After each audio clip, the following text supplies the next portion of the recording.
my beautiful buddy bakers. We are doing something delicious and delectable, but you won't be able to eat it for weeks and weeks and weeks on end. We are doing the sea cake. We're doing the most beautiful, rich, delicious fruit cake. As Michelle says, it's beginning to smell a lot like Christmas. So, without further ado, I am going to show you this such a simple recipe. All it is having everything mise en place, everything in its place. We are starting with a few unusual ingredients to add to the madness. I have an elephant upstairs. I can hear that's just getting up on Sunday. Don't you just love it? So what I'm going to do is I am putting in beautiful soft Irish butter, salted butter. So I have 280 grams of salted butter, and in on top of that I have got the same in brown sugar, 280 grams of brown sugar, clean as you go. Down goes my beautiful mixer and on it goes. It would be fantastic if I decided to actually plug in the mixer. Oh lads, please don't do this to me now, or I should cry. What is it with me and extension leads? Extension leads are sticking two fingers up at me this morning on a Sunday morning. So my extension lead, so sorry Ken, I'm going to bring you over here and we're going to plug it in. So it happens to the rest of us. Continue on the madness that ensues. So sorry, Cordelia. Which is kind of grand because you'll be able to see and hear me better while that's mixing. So we have got our butter and our brown sugar in our mixer. So before I do anything else, I'm going to show you how to line a tin. So I have got one tin ready to rock and roll because this is going to do an 8-inch rich fruit cake. So I have got slightly buttered my 8-inch round tin. I have got my paper ready. I have got my discs. I haven't got my scissors. I have my scissors. So the tin is greased.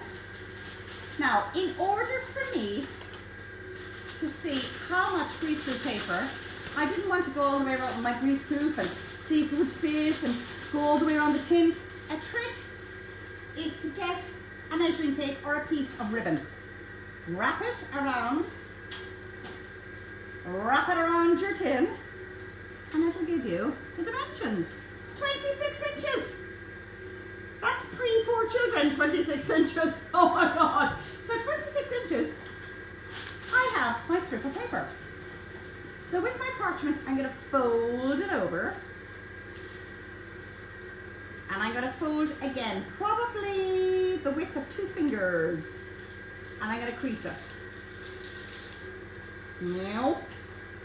Now, when you are cutting your strip, cut it at an angle, like so, because it'll fit much easier into your tin. If it's a square tin, you cut it straight down. So you create, think of it, a little square. So when you're doing square cakes, you cut straight. When you're doing round cakes, you cut at an angle. So all the way down, my butter and brown sugar is beating away nicely. Make sure you don't give yourself a manicure. And our little greaseproof paper will rotate around the tin. You can see that. Doink, doink, doink, and it fits lovely and snugly into a tin. I have cut out 2 discs.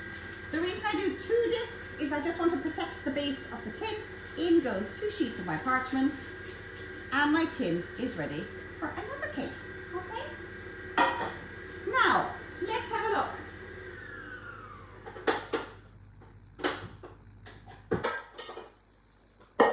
So what you're looking for, if you want to come closer, is beautiful soft butter. Do not try and make this with firm butter, because the secret is the soft creamy butter. So give it a good old scrape down to make sure all the butter, can you see, it's already a lovely soft paste. What what we're going to do then is we are going to add our eggs and our flour. Except I add my flour first. It prevents curdling, so it's another little tip. Trish's tips today. Oh, how I love Christmas. If I could have put up my tree today, I would.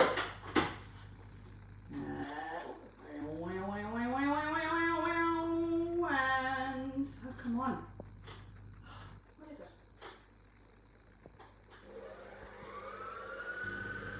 Should I have blessed the machine before I started? So, with my flour, I have got 375 grams of plain flour and I've got 2 teaspoons of mixed spice. Don't you just love it when things go to plan?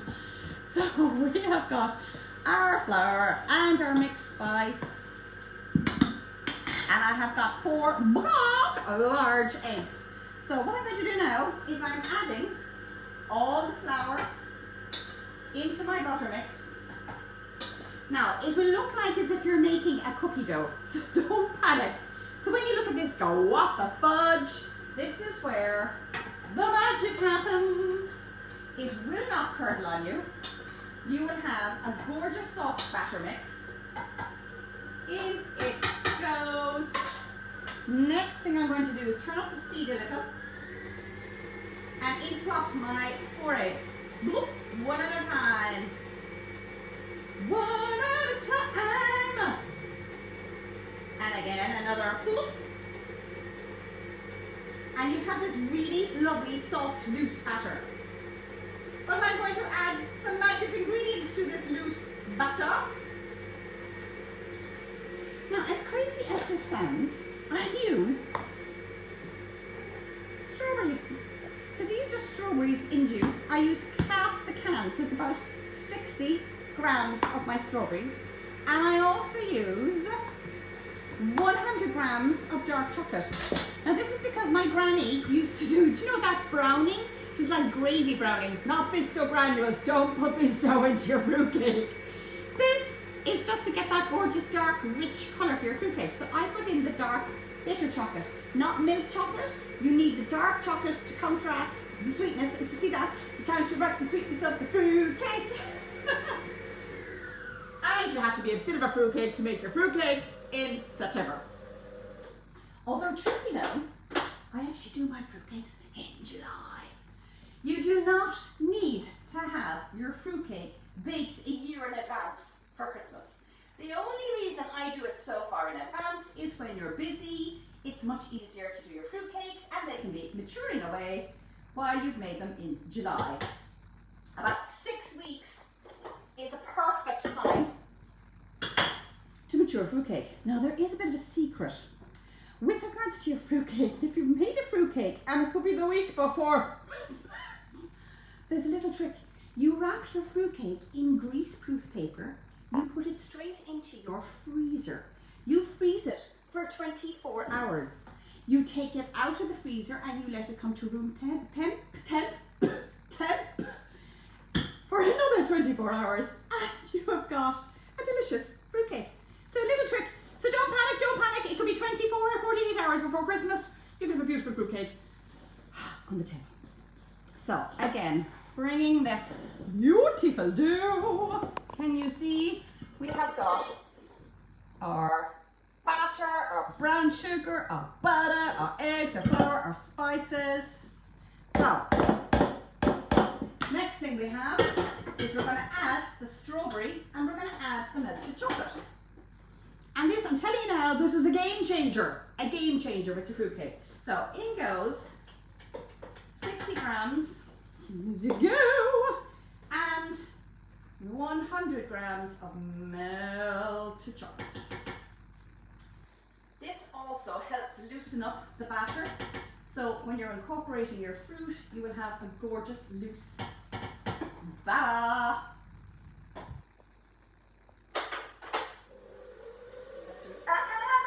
You can save this to later because this is the favourite bit of baking, is licking the spoon. So, incorporating our beautiful mix.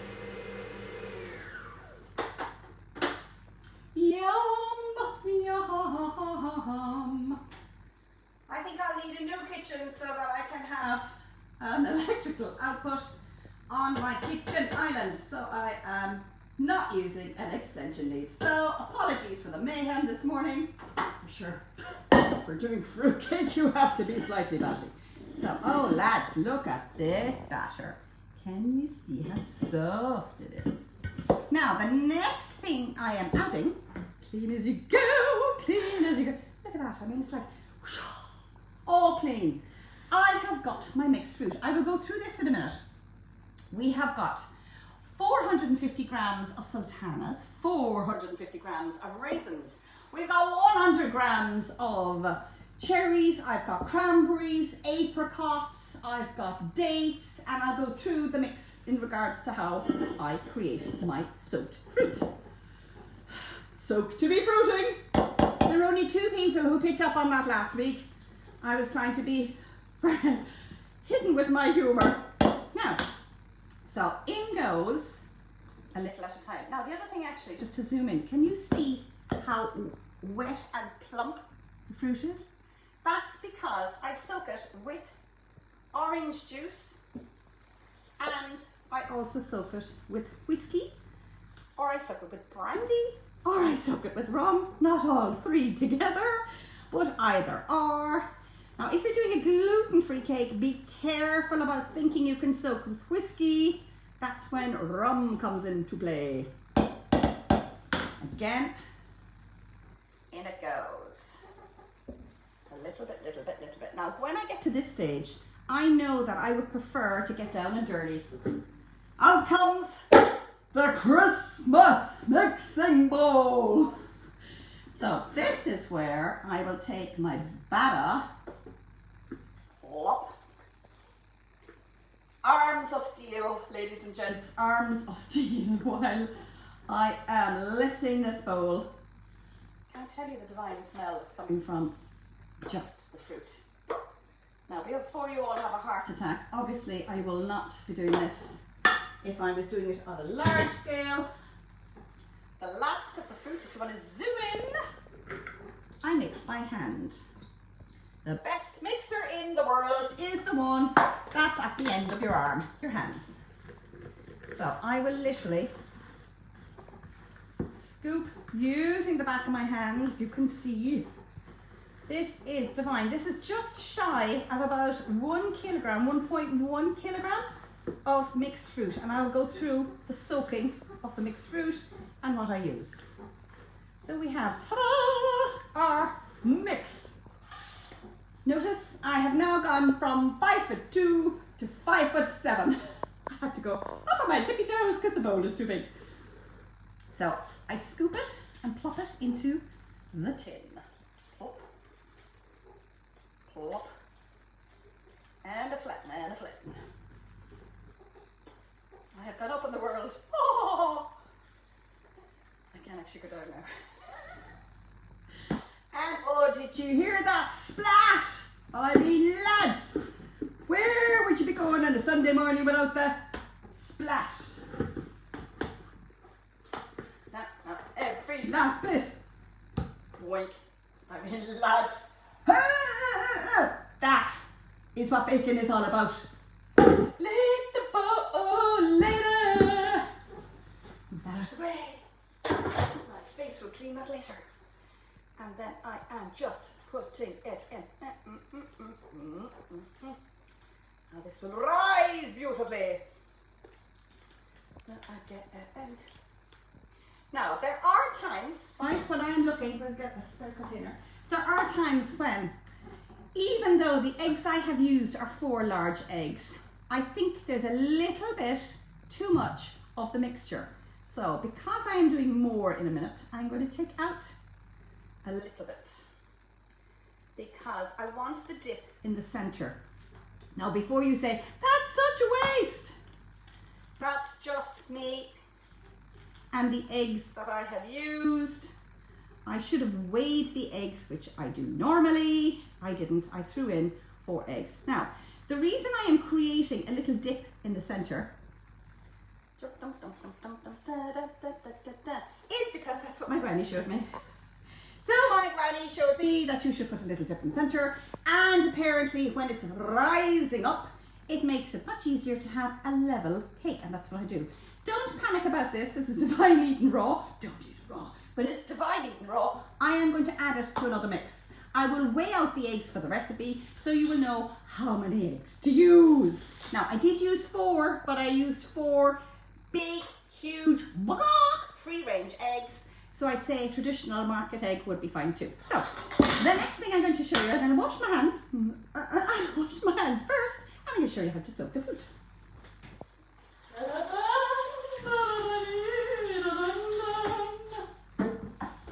I better not singing anything jovial today in relation to the C word or at the start. So we have got all our bits and bobs to soak the fruit. So we have got 450 grams of raisins. So in they go. See how dark they are? And did you know, a little bit of world information, red grapes are dried raisins.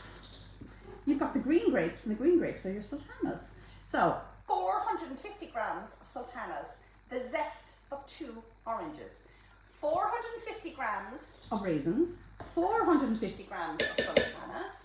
You've got the grated rind of 2 oranges. You then have 100 grams of chopped cherries. In they go.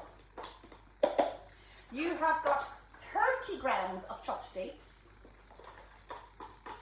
There you go. You have got 50 grams of each of dried cranberry and dried apricot. Not those. Clean as you go, clean as you go. You have got the juice of the 2 oranges that you squeeze, so there is nothing wasted. In that goes. And I have got 80, yes I did say 80 mils of whiskey. Now, you could use 80 mils of rum, you could use 80 mils of brandy. I do love brandy and rum because I think it enhances the fruit flavour. So if I had brandy, I would probably be using brandy instead of whiskey. So, just giving this a gentle mix. And you can hear that crinkle, crinkle, crinkle of the fruit because the fruit is so dry, and yet give it 24 hours and it plumps up and it takes on all that delicious and divine liquid. So again, just give it a mix, mix, mix, mix, mix. I will cover this with cling film. Clean as you go, clean as you go. Cover this with cling film or save the environment. A plate. So cover that for 24 hours and you've got your fruit. So the last and final hurdle. Thanks be to God, you all say, is our fruit cake. So our fruit cake has come out yesterday out of the oven. And I will take it out of the tin. And this is where I keep all the paper that has been baked in. And I am going to wrap it. I'm not feeding it. One of the things I find with the cake, because I've used 80 mils of whiskey, I will feed it maybe next week, a cap at a time. Now, this could be controversial. I do not pierce my cake with a skewer or a needle when you're pouring in the whiskey, because what it does is it introduces air pockets that can cause your fruitcake to wave back green and hairy by the time Christmas comes. If you had those fantastic acupuncture needles, they're amazing because they don't leave a mark, and you could use those by injecting. But other than that, leave this beautiful baby alone. Tuck it, it's going through snooze, followed by your tin foil.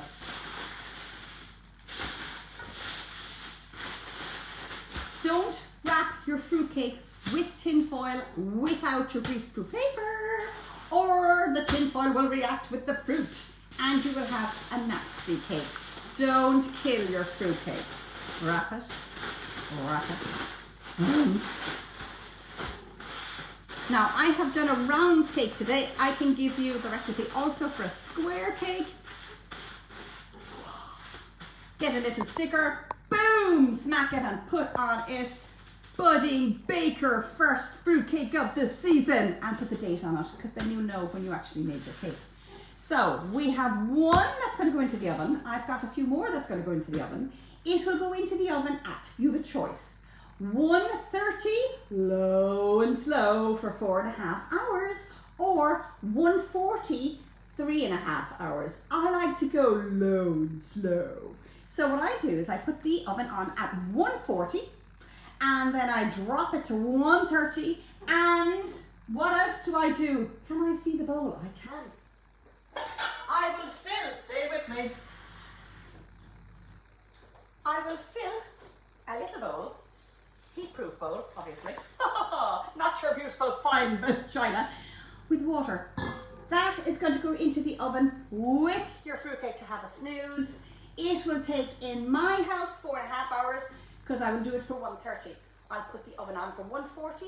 I'll drop it to 130 the minute I put the fruitcake in, and then I leave it cook away for 4.5 hours. The smell in the house will be divine.